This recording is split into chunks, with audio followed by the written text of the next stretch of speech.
Hi friends, welcome back to ವಿ ಪ್ರತು story point. ಸ್ನೇಹಿತರೆ, ನೀವಿವಾಗ ಕೇಳ್ತಾ ಇದ್ದೀರಿ ನೀನೇ ಬೇಕೆನಗೆ ಕಥಾ ಸರಣಿಯ 4ನೇ ಭಾಗವನ್ನು. ತಡ ಮಾಡದೆ ಕತೆಗೆ ಹೋಗೋಣ. ಅಲೋಕ್ ತನ್ನ ಕ್ಯಾಬಿನಲ್ಲಿ ಕುಳಿತಿದ್ದ. ಅವನ ಮುಖದ ಮೇಲೆ ನೋವಿನ ಗೆರೆಗಳು ಸ್ಪಷ್ಟವಾಗಿ ಕಾಣುತ್ತಿದ್ದವು. ಲ್ಯಾಪ್ಟಾಪ್ ಮುಂದೆ ಕುಳಿತಿದ್ದರೂ ಕೆಲಸದ ಕಡೆ ಗಮನ ಹರಿಸಲು ಅವನಿಂದ ಸಾಧ್ಯವಾಗಲಿಲ್ಲ. ಯಾಕೋ ಎಲ್ಲರ ಮೇಲೂ ಒಂದು ರೀತಿಯ ಕೋಪದ ಜೊತೆಗೆ ಜಿಗುಪ್ಸೆ ಭಾವ ಮೂಡಿತ್ತು ಅವನಲ್ಲಿ. ಕೆಲಸದಲ್ಲಿ ತುಂಬ ಸ್ಟ್ರಿಕ್ಟ್ ಆಗಿದ್ದ ಅವನು ಯಾವುದೇ ತಪ್ಪುಗಳನ್ನು ಸಹಿಸುತ್ತಿರಲಿಲ್ಲ. ಆದರೆ ಇಂದು ತಪ್ಪಿಲ್ಲದಿದ್ದರೂ ಎಲ್ಲರ ಮೇಲೂ ಕಾರಣವಿಲ್ಲದೆ ರೇಗುತ್ತಿದ್ದನು. ಗೆಳೆಯನನ್ನು ನೋಡಲೆಂದು ಬಂದ ರೋಹನ್ ಬಂದು ಅವನ ಮುಂದೆ ಕುಳಿತನು. ಅಲೋಕ್ ತನ್ನ ಲ್ಯಾಪ್ಟಾಪ್ನಲ್ಲಿ ಏನನ್ನೋ ನೋಡುತ್ತಿದ್ದನು. ರೋಹನ್ ಬಂದದ್ದು ನೋಡಿದ ಅವನು ಒಮ್ಮೆ ಅವನನ್ನು ದೀರ್ಘವಾಗಿ ನೋಡಿ ಮತ್ತೆ ಲ್ಯಾಪ್ಟಾಪ್ ಒಳಗೆ ಕಣ್ಣುಗಳನ್ನು ನೆಟ್ಟನು. ಹೇ ಅಲೋಕ್, ಇವತ್ತು ಲೋಹಿತ್ ಸಿಕ್ಕಿದ್ದ ಕಣೋ, ತುಂಬ ಬೆಳೆದ್ಬಿಟ್ಟಿದ್ದಾನೆ ಮನುಷ್ಯ. ಅವನ ಮುಂದೆ ಕುಳಿತು ಕಣ್ಣಿಗೆ ಏರಿಸಿದ್ದ ಸನ್ಗ್ಲಾಸನ್ನು ಬಿಚ್ಚಿ ಟೇಬಲ್ ಮೇಲೆ ಇಡುತ್ತಾ ಹೇಳಿದನು ರೋಹನ್. ಅಲೋಕ್ ಅವನ ಮಾತಿಗೆ ಏನನ್ನೂ ಪ್ರತಿಕ್ರಿಯಿಸಲಿಲ್ಲ. ರೋಹನ್ ಉಬ್ಬುಗಳು ಗಂಟಾದವು. ಅವನು ಅಲೋಕ್ನನ್ನು ತೀಕ್ಷ್ಣವಾಗಿ ಗಮನಿಸಿದ. ಏನಾಯ್ತೋ ಮಗ, ಯಾಕೆ ಬೇಜಾರಲ್ಲಿದೆಯಾ ಎಂದು ಕೇಳಿದ. ಅಲೋಕ್ ಲ್ಯಾಪ್ಟಾಪ್ ಮುಚ್ಚಿ ಹಣೆ ನೀವಿಕೊಂಡನು. ಅದಿತಿ ಹೋಗ್ತಿದ್ದಾಳೆ ಮಗ ಎಂದು ಸುಳ್ಳನ್ನು ಎಣೆದ. ಅಯ್ಯೋ, ಅದಕ್ಕಿಷ್ಟು ತಲೆ ಕೆಡಿಸ್ಕೊಂಡಿದೆಯೇನೋ? ಹೋದ್ರೆ ಎಲ್ಲೋಗ್ತಾಳೆ ಹೇಳು? ಕಾಲ್ನಡಿಗೆ ದಾರಿ, ನೋಡ್ಬೇಕನ್ನಿಸ್ದಾಗೆಲ್ಲ ಹೋಗಿ ನೋಡ್ಕೊಂಡು ಬಾ. ನೀನಂತೂ ಅಪ್ಪ ಅಮ್ಮನ ಜೊತೆ ಇರೋಕ್ಕೊಪ್ಪಲ್ಲ ಎಂದು ನಕ್ಕನು ರೋಹನ್.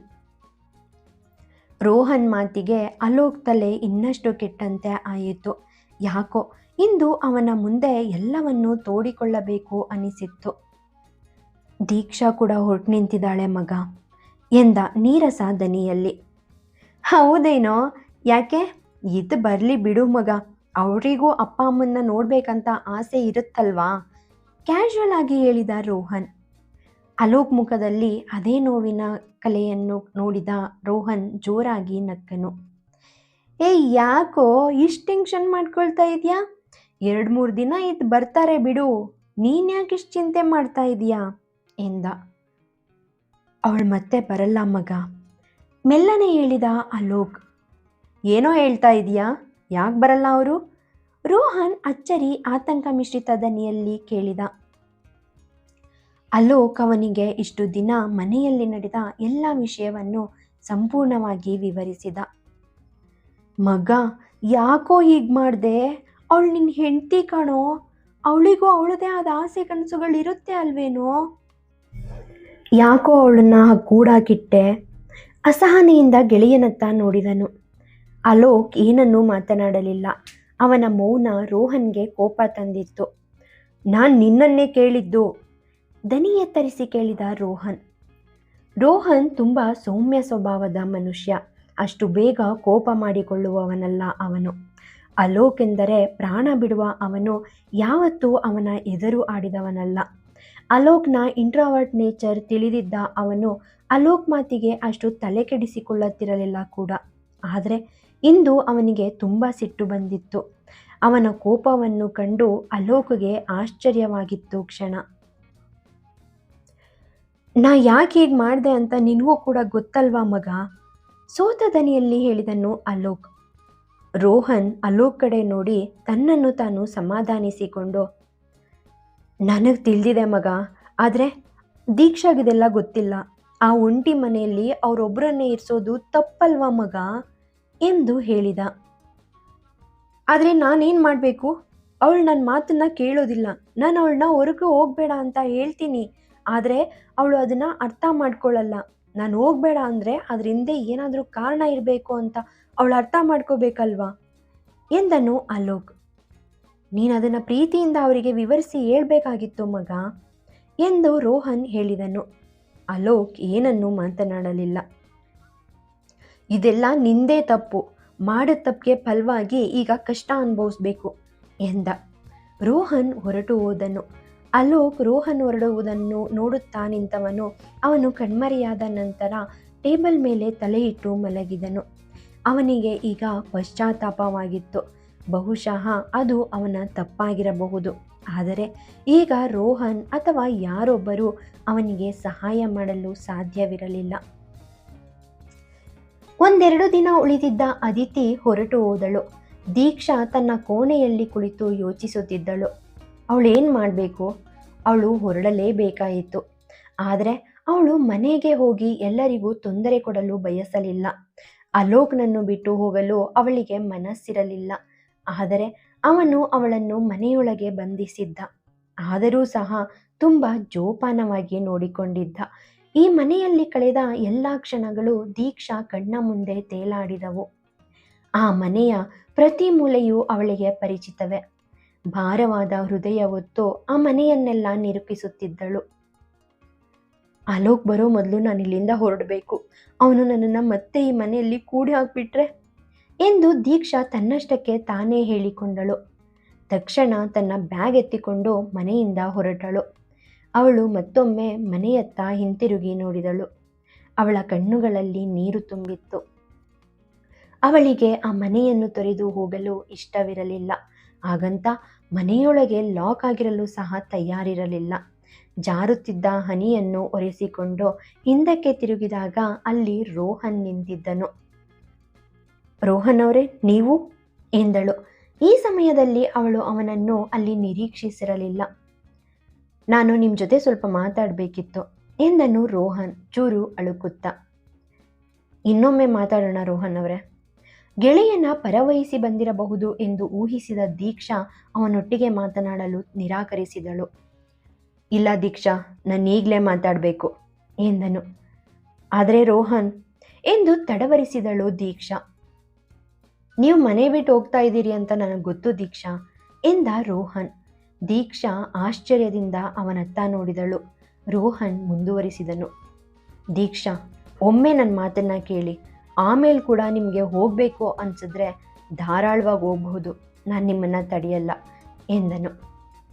ಈಗ ಇದು ಇಂಪಾರ್ಟೆಂಟಾ ರೋಹನ್? ಕೋಪ ಬಂದಿತ್ತು ಅವಳಿಗೆ. ಹೌದು, ತುಂಬ ಇಂಪಾರ್ಟೆಂಟ್ ದೀಕ್ಷಾ ಎಂದ. ಸರಿ ಹೇಳಿ ಎಂದಳು. ಇಲ್ಲಿ ಬೇಡ, ಒಳಗೆ ಕೂತ್ ಮಾತಾಡಬಹುದಲ್ವಾ ಎಂದನು. ಸರಿ ಎಂದವಳು ಕೈಯಲ್ಲಿ ಹಿಡಿದಿದ್ದ ಬ್ಯಾಗ್ ಸಮೇತ ಮತ್ತೆ ಮನೆಯೊಳಗೆ ನಡೆದಳು. ರೋಹನ್ ಅವಳನ್ನು ಹಿಂಬಾಲಿಸಿದನು.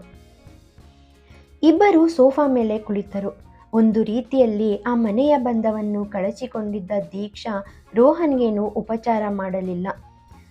ದೀಕ್ಷಾ, ಅಲೋಕ್ ನೀನು ಮನೆಯಿಂದ ಒಬ್ಬಂಟಿಯಾಗಿ ಹೊರಗೆ ಹೋದರೆ ಕೋಪ ಮಾಡ್ಕೊಳ್ತಾನೆ. ಆದರೆ ಯಾಕೆ ಗೊತ್ತಾ ನಿಮಗೆ? ಅದರಿಂದ ಬಹಳ ದೊಡ್ಡದೇ ಕಾರಣ ಇದೆ ಎಂದ. ಏನು ಕಾರಣನ? ಏನು ಕಾರಣ ಎಂದಳು ಹುಬ್ಬು ಸಂಕುಚಿಸಿ.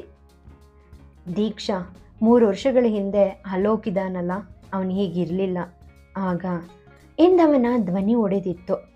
ದೀಕ್ಷಾ ರೋಹನ್ ಹೇಳುವುದನ್ನು ಗಮನವಿಟ್ಟು ಕೇಳುತ್ತಿದ್ದಳು. ಅಲೋಕ್ ಮತ್ತು ನಾನು ಒಟ್ಟಿಗೆ ಇದ್ವಿ. ಅಂದರೆ ನಮ್ಮ ಮನೆ ಅಕ್ಕಪಕ್ಕದಲ್ಲೇ ಇತ್ತು. ಅಲೋಕ್ ಬಾಲ್ಯದಿಂದಲೂ ನನ್ನ ಆತ್ಮೀಯ ಸ್ನೇಹಿತ. ನಾವು ಎಲ್ಲೆಡೆ ಒಟ್ಟಿಗೆ ಹೋಗ್ತಿದ್ವಿ. ಶಾಲೆಗೂ ಕೂಡ ಒಟ್ಟಿಗೆ ಹೋಗ್ತಾ ಇದ್ವಿ. ಒಟ್ಟಿಗೆ ಆಟ ಆಡ್ತಾ ಇದ್ವಿ. ಊಟ ಸಹ ಜೊತೆಯಲ್ಲೇ ಮಾಡ್ತಾ ಇದ್ವಿ. ಆ ದಿನ ಶಾಲೆ ಮುಗಿದ ನಂತರ ನಾವು ನಮ್ಮ ಕೆಲವು ಸ್ನೇಹಿತರೊಂದಿಗೆ ಆಟ ಆಡ್ತಾ ಇದ್ವು. 9 ವರ್ಷಗಳ ಹಿಂದೆ ಸಂಜೆಯಾಗಿತ್ತು. ಹವಾಮಾನ ತುಸುಮಟ್ಟಿಗೆ ಬೆಚ್ಚಗೆ ಇತ್ತು. ಕೆಲವು ಮಕ್ಕಳು ಕ್ರಿಕೆಟ್ ಆಡುತ್ತಿದ್ದರು. ಒಬ್ಬ ಹುಡುಗ ಬೌಲಿಂಗ್ ಮಾಡುತ್ತಿದ್ದ, ಮತ್ತೊಬ್ಬ ಬ್ಯಾಟಿಂಗ್ ಮಾಡುತ್ತಿದ್ದ. ಬ್ಯಾಟಿಂಗ್ ಮಾಡುತ್ತಿದ್ದ ಹುಡುಗ ಬಾಲನ್ನು ಹೊಡೆದನು. ಅದು ಎದುರಿನ ಮನೆಯೊಳಗೆ ಹೋಗಿ ಬಿತ್ತು. ಆ ಮನೆ ತುಂಬ ಹಳೆಯದಾದಂತೆ ಕಾಣುತ್ತಿತ್ತು. ಧೂಳು ಮತ್ತು ಜೇಡರ ಬಲೆಗಳಿಂದ ಕೂಡಿತ್ತು ಆ ಮನೆ. ಅದು ದೆವ್ವದ ಮನೆಯಂತೆ ಕಾಣುತ್ತಿತ್ತು. ಬಹಳ ವರ್ಷಗಳ ಕಾಲ ಆ ಮನೆಯ ಬಾಗಿಲನ್ನು ಮುಚ್ಚಿಯೇ ಇದ್ದ ಕಾರಣ ಅಲ್ಲಿ ದೆವ್ವ ಇದೆ ಎಂದು ಜನರು ಹೇಳಿಕೊಳ್ಳುತ್ತಿದ್ದರು. ಅದರಿಂದ ಅಲ್ಲಿಗೆ ಯಾರೂ ಹೋಗುತ್ತಿರಲಿಲ್ಲ. ಬೌಲಿಂಗ್ ಮಾಡುತ್ತಿದ್ದ ಹುಡುಗ, ಅಲೋಕ್, ಬಾಲನ್ನು ಹೊಡೆದವನು ನೀನು. ನಿನ್ನಿಂದ ಆ ಬಾಲ್ ತುಂಬ ದೂರ ಹೋಗಿದೆ. ಅದನ್ನು ನೀನೇ ಹೋಗಿ ವಾಪಸ್ ತರಬೇಕು ಎಂದ. ಅಲೋಕ್ ಹೆದರಿದ ಮುಖ ಮಾಡಿ, ಇಲ್ಲ, ನಾನು ಅಲ್ಲಿಗೆ ಹೋಗಲ್ಲಪ್ಪ ಎಂದ. ನೀನು ಹೋಗಿಲ್ಲ ಅಂದರೆ ನಾವು ಬೇರೆ ಬಾಲ್ ತರಬೇಕಾಗುತ್ತೆ ಎಲ್ಲರೂ ಒಟ್ಟಾಗಿ ಹೇಳಿದರು. ಎಲ್ಲರೂ ಅವನನ್ನು ಪುಸಲಾಯಿಸಿದರು. ಹೋಗಿ ಬಾಲ್ ತರುವಂತೆ ಬೇಡಿಕೊಂಡರು. ಅಲೋಕ್ ಓಕೆ ಎಂದು ಒಪ್ಪಿದನು. ಅವನ ಮುಂದೆ ನಿಂತಿದ್ದ ಒಬ್ಬ ಹುಡುಗನನ್ನು ಬಾರೋ ರೋಹನ್ ಎಂದು ಕರೆದನು. ನಾನ್ ಬರಲ್ಲಪ್ಪ, ಆ ದೆವ್ವ ಇರೋ ಬಂಗ್ಲೆಯೊಳಗೆ ನಾನಂತೂ ಬರೋದೇ ಇಲ್ಲ.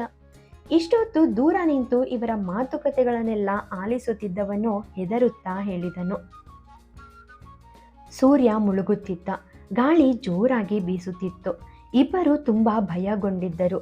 ಆದರೂ ಧೈರ್ಯ ತಂದುಕೊಂಡು ಒಳಗೆ ಹೋದರು. ಬಲವಾದ ಗಾಳಿಯಿಂದಾಗಿ ದೀಪಗಳು ಆರಿದ್ದವು. ಅವರು ಒಳಗೆ ಹೋದಾಗ ಆ ಮನೆಯೆಲ್ಲ ಕತ್ತಲಿನಿಂದ ಆವರಿಸಿತ್ತು. ಹೊರಗಿನಿಂದ ಬೆಳಕು ತುಂಬಾ ಕಡಿಮೆ ಬರುತ್ತಿತ್ತು. ಅಲೋಕ್ ಫೋನ್ನ ಫ್ಲ್ಯಾಶ್ ಲೈಟ್ ಅನ್ನು ಆನ್ ಮಾಡಿದನು. ಇಬ್ಬರು ಬಾಲನ್ನು ಹುಡುಕಲು ಶುರು ಮಾಡಿದರು. ಬಾಲ್ ಹುಡುಕುತ್ತಿರುವಾಗ ಹಾಗೆಯೇ ಮುಂದೆ ನೋಡಿದರು. ಅಲ್ಲಿ ಯಾರೋ ನಿಂತಿರುವಂತೆ ಕಾಣಿಸಿತ್ತು ಅವರಿಗೆ. ಬಿಳಿ ಬಟ್ಟೆ ಧರಿಸಿದ್ದರು, ಕೈಯಲ್ಲಿ ಮೇಣದ ಬತ್ತಿಯನ್ನು ಹಿಡಿದುಕೊಂಡಿದ್ದರು. ಈ ದೃಶ್ಯವನ್ನು ನೋಡಿದ ಇಬ್ಬರು ಭಯಭೀತರಾಗಿ ಜೋರಾಗಿ ಕಿರುಚಿದರು. ಯಪ್ಪ ದೆವ್ವ ಎಂದು ಕಿರುಚುತ್ತಾ ಅವರಿಬ್ಬರು ಹೊರಗೆ ಓಡಿ ಹೋದರು. ಆದರೆ ಅವರು ಬಾಗಿಲ ಬಳಿ ಬರುತ್ತಿದ್ದಂತೆ ಅದು ಬಲವಾಗಿ ಮುಚ್ಚಿಕೊಂಡಿತ್ತು. ಅವರು ಪರಸ್ಪರರ ಕೈಗಳನ್ನು ಬಿಗಿಯಾಗಿ ಹಿಡಿದುಕೊಂಡರು. ಅವರು ಹಿಂತಿರುಗಿ ನೋಡಿದಾಗ ಆ ದೆವ್ವ ಅವರ ಹಿಂದೆಯೇ ನಿಂತಿತ್ತು. ಇಬ್ಬರು ಅದನ್ನು ನೋಡಿ ಜೋರಾಗಿ ಕಿರುಚಿದರು. ಗದ್ದಲ ಕೇಳಿ ಆ ಮನೆಯ ಓನರ್ ಮತ್ತು ಒಬ್ಬ ಮಹಿಳೆ ಮೆಟ್ಟಿಲುಗಳನ್ನು ಇಳಿದು ಕೆಳಗೆ ಧಾವಿಸಿದರು. ಅಷ್ಟರಲ್ಲಿ ಲೈಟ್ಗಳು ಮತ್ತೆ ಆನ್ ಆಗಿದ್ದವು. ಓನರ್ ತುಂಬ ಕೋಪಗೊಂಡಿದ್ದರು. ಅವರು ಮನೆಯನ್ನು ತೋರಿಸಲು ಯಾರನ್ನಾದರೂ ಕರೆತರುತ್ತಲೇ ಇರುತ್ತಿದ್ದರು. ಆದರೆ ಮನೆಯಲ್ಲಿ ದೆವ್ವ ಇದೆ ಎಂದು ಕೇಳಿದ ನಂತರ ಅಲ್ಲಿ ಯಾರೂ ಸಹ ಇರಲು ಇಷ್ಟಪಡುತ್ತಿರಲಿಲ್ಲ. ಸ್ವತಃ ಓನರ್ ಅವರೇ ಹೆದರಿ ಬೇರೆ ಕಡೆ ವಾಸ ಮಾಡುತ್ತಿದ್ದರು. ಆದರೆ ಅವರು ಆ ಮನೆಯನ್ನು ದುರಸ್ತಿ ಮಾಡಲು ಎಂದಿಗೂ ಪ್ರಯತ್ನಿಸಲಿಲ್ಲ. ಇವತ್ತು ಕೂಡ ಅವರು ಮತ್ತೆ ಯಾರಿಗಾದರೂ ಮನೆ ತೋರಿಸಲು ಬಂದಿರಬೇಕು ಎಂದು ಅವರಿಬ್ಬರಿಗೂ ಅರ್ಥವಾಯಿತು. ಇಬ್ಬರು ಮೊದಲು ಮಾಲೀಕರನ್ನು, ನಂತರ ಆ ಮಹಿಳೆಯನ್ನು ನೋಡಿದರು. ಅವರು ಇಷ್ಟು ಸಮಯ ದೆವ್ವ ಎಂದು ಭಾವಿಸಿದ್ದ ಆ ಆಕೃತಿಯ ಕಡೆ ನೋಡಿದರು. ರೋಹನ್ಗೆ ನಗು ತಡೆಯಲಾಗಲಿಲ್ಲ. ಅವಳು ಹುಡುಗಿ, ಬಿಳಿ ಕುರ್ತಾ ಧರಿಸಿದ್ದಳು. ಕಿಸಕ್ಕನೆ ನಕ್ಕ ರೋಹನ್ನ ಹೊಟ್ಟೆಗೆ ಮೊಣಕೈಯಲ್ಲಿ ಗುದ್ದಿದ ಅಲೋಕ್ ಅವಳನ್ನೇ ನೋಡುತ್ತಿದ್ದನು. ಬಿಳಿಯ ಮೈಬಣ್ಣ, ಕಪ್ಪು ಕಣ್ಣುಗಳು, ಸೊಂಟದಿಂದ ಕೆಳಗೆ ಇಳಿಬಿದ್ದಿದ್ದ ಉದ್ದನೆಯ ಕಪ್ಪು ಕೂದಲು, ನೋಡಲು ತುಂಬ ಮುದ್ದಾಗಿ ಕಾಣುತ್ತಿದ್ದಳು. ಕರೆಂಟ್ ಹೋದಾಗ ಅವಳು ಮೇಣದ ಬತ್ತಿಯನ್ನು ಹಚ್ಚಿದ್ದಾಳೆಂದು ಅವರಿಗೆ ಅರಿವಾಗಲು ಹೆಚ್ಚು ಸಮಯ ತೆಗೆದುಕೊಳ್ಳಲಿಲ್ಲ. ಅವರು ಅವಳನ್ನು ದೆವ್ವ ಎಂದು ತಪ್ಪಾಗಿ ಭಾವಿಸಿದ್ದರು. ಆ ಹುಡುಗಿ ಮೇಣದ ಬತ್ತಿಯನ್ನು ಊದಿ ಅವರನ್ನು ದಿಟ್ಟಿಸುತ್ತಿದ್ದಳು. ಅಲೋಕ್ನನ್ನು ನೋಡಿದಾಗ ರೋಹನ್ ಅವನಿಗೆ ಓಡಿ ಹೋಗುವಂತೆ ಸೂಚಿಸಿದನು. ಅವರು ಓಡಲು ತಿರುಗುತ್ತಿದ್ದಂತೆಯೇ ಆ ಮನೆಯ ಓನರ್, ನೀವಿಬ್ರು ಇಲ್ಲೇನು ಮಾಡ್ತಿದ್ದೀರಿ ಎಂದು ಕೇಳಿದರು. ಅಲೋಕ್ ಹಿಂಜರಿಯುತ್ತಾ, ನಾವು ಬಾಲನ್ನು ಹುಡ್ಕೋಕ್ ಬಂದಿದ್ವು ಎಂದನು. ಆ ಓನರ್ ಇನ್ನಷ್ಟು ಕೋಪದಿಂದ ಅವರಿಬ್ಬರನ್ನು ದಿಟ್ಟಿಸಿದನು. ಹೊರಡಿ ಇಲ್ಲಿಂದ ಎಂದು ಕೋಪದಲ್ಲೇ ಹೇಳಿದನು. ಇದನ್ನು ಕೇಳಿದ ಕೂಡಲೇ ಇಬ್ಬರು ಮನೆಯಿಂದ ಹೊರಗೆ ಓಡಿ ಮೊಣಕಾಲುಗಳ ಮೇಲೆ ಕೈಯಿಟ್ಟು ಉಸಿರಾಡಲು ಪ್ರಾರಂಭಿಸಿದರು. ದೊಡ್ಡ ಆಪತ್ತಿನಿಂದ ಪಾರಾದಂತೆ ಭಾಸವಾಯಿತು. ರೋಹನ್ ಮತ್ತು ಅಲೋಕ್ ಒಬ್ಬರೊಬ್ಬರನ್ನು ನೋಡಿ ನಗುತ್ತಾ ಹೊರಗೆ ಹೋದರು. ಏನೋ ರೋಹನ್, ಪಾಪ ಆ ಹುಡುಗಿನ ದೆವ್ವ ಅಂದ್ಕೊಂಡ್ಬಿಟ್ವಲ್ಲೋ, ಅಲೋಕ್ ನಗುತ್ತಾ ಹೇಳಿದ. ಹೌದು ಕಣೋ, ಆದರೆ ಅವಳು ನಮ್ಮನ್ನು ದಿಟ್ಟಿಸಿ ನೋಡ್ತಿದ್ದಾಗ ನಿಜವಾಗ್ಲೂ ಅವಳೊಳಗೆ ಒಂದು ಆತ್ಮ ಪ್ರವೇಶಿಸಿದೆ ಅಂತ ಅನ್ಕೋಬಿಟ್ಟಿದ್ದೆ ಕಣೋ ನಾನು ಎಂದ ರೋಹನ್. ಅಲೋಕ್ ನಗುತ್ತಾ ರೋಹನ್ ತಲೆಗೆ ಟವಲ್ನಿಂದ ಹೊಡೆದ. ಕೆಲವು ದಿನಗಳು ಹೀಗೆಯೇ ಕಳೆದವು. ಎದುರಿನ ಮನೆಯ ಕೆಲಸವು ನಡೆಯುತ್ತಿತ್ತು. ಬಹುಶಃ ಅವರು ಅದನ್ನು ಖರೀದಿಸಿರಬಹುದು. ಈಗ ಆ ಮನೆ ಸಂಪೂರ್ಣವಾಗಿ ಮತ್ತೆ ಪುನರ್ನಿರ್ಮಿಸಲಾಗುತ್ತಿತ್ತು. ಈಗ ಆ ಮನೆಯನ್ನು ನೋಡಿದರೆ ಯಾರೂ ಕೂಡ ಅದು ದೆವ್ವಗಳ ಮನೆ ಎಂದು ಅನ್ನುವಂತಿರಲಿಲ್ಲ. ಆ ಹುಡುಗಿ ಮತ್ತು ಅವಳ ಕುಟುಂಬ ಆ ಮನೆಗೆ ವಾಸಿಸಲು ಬಂದಿದ್ದರು. ಅಲೋಕ್ ತನ್ನ ಬಾಲ್ಕನಿಯಲ್ಲಿ ನಿಂತು ಚಹಾ ಕುಡಿಯುತ್ತಿದ್ದನು. ಅವನ ನೋಟ ಎದುರಿನ ಮನೆಯ ಮೇಲೆ ಬಿದ್ದಿತ್ತು. ಬಾಲ್ಕನಿ ಗೇಟ್ ತೆರೆದಿತ್ತು. ಅರ್ಧಕ್ಕಿಂತ ಹೆಚ್ಚು ರೂಮ್ ಕಾಣಿಸುತ್ತಿತ್ತು ಅಲ್ಲಿಂದ. ಅಲೋಕ್ ಕತ್ತೆತ್ತಿ ನೋಡಿದಾಗ ಕೋಣೆಯನ್ನು ಅಚ್ಚುಕಟ್ಟಾಗಿ ಜೋಡಿಸಲಾಗಿತ್ತು. ಎಲ್ಲವೂ ಅದರ ಸರಿಯಾದ ಸ್ಥಳದಲ್ಲಿದೆ ಎಂದು ಅವನು ನೋಡಿದನು. ಅಲೋಕ್ ಆಶ್ಚರ್ಯದಿಂದ ಆ ಕೋಣೆಯನ್ನು ನೋಡಿದನು. ತಕ್ಷಣ ತನ್ನ ಸ್ವಂತ ರೂಮನ್ನು ತಿರುಗಿ ನೋಡಿದಾಗ ಅವನು ನಕ್ಕನು. ಅವನ ಕೋಣೆ ಸಂಪೂರ್ಣ ಕಸದ ತೊಟ್ಟಿಯಾಗಿತ್ತು. ಎಲ್ಲವೂ ಚದುರಿ ಹೋಗಿತ್ತು. ಖಾಲಿ ಹೊದಿಕೆಗಳು ನೆಲದ ಮೇಲೆ ಬಿದ್ದಿದ್ದವು. ಒಂದು ಶೂ ಒಂದು ಮೂಲೆಯಲ್ಲಿತ್ತು, ಇನ್ನೊಂದು ಟಕ್ ಮಾಡಲಾಗಿತ್ತು. ಅರ್ಧ ಕಂಬಳಿ ನೆಲದ ಮೇಲೆ, ಅರ್ಧ ಹಾಸಿಗೆಯ ಮೇಲೆ ಇತ್ತು. ದಿಂಬುಗಳು ಸುತ್ತಲೂ ಹರಡಿಕೊಂಡಿದ್ದವು. ನಂತರ ಅಲೋಕ್ ಸುತ್ತಲೂ ನೋಡಲಾರಂಭಿಸಿದನು. ಒಬ್ಬ ಹುಡುಗಿ ಬಾಲ್ಕನಿಯಲ್ಲಿ ನಿಂತು ಟವಲ್ನಿಂದ ತನ್ನ ಕೂದಲನ್ನು ಒರೆಸುತ್ತಿದ್ದಳು. ಅಲೋಕ್ ಅವನ ಕೈಯನ್ನು ಕಂಬಿಯ ಮೇಲೆ ಇರಿಸಿ ಮುಂದಕ್ಕೆ ಬಾಗಿ ಅವಳನ್ನು ನೋಡಿದನು. ಅಲೋಕ್ ಮತ್ತು ರೋಹನ್ ದೆವ್ವ ಎಂದು ಭಾವಿಸಿದ್ದ ಅದೇ ಹುಡುಗಿ. ಅವಳು ತುಂಬ ಸುಂದರವಾಗಿ ಕಾಣುತ್ತಿದ್ದಳು.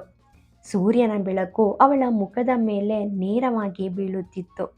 ಅವಳ ಬಿಳಿ ಮೈಬಣ್ಣ ಇನ್ನಷ್ಟು ಹೊಳೆಯುತ್ತಿತ್ತು. ಆ ಹುಡುಗಿಯ ಕಣ್ಣುಗಳು ಅಲೋಕ್ ಮೇಲೆ ಬಿದ್ದಾಗ ಅವನು ತಕ್ಷಣ ತನ್ನ ನೋಟವನ್ನು ತಪ್ಪಿಸಿದನು.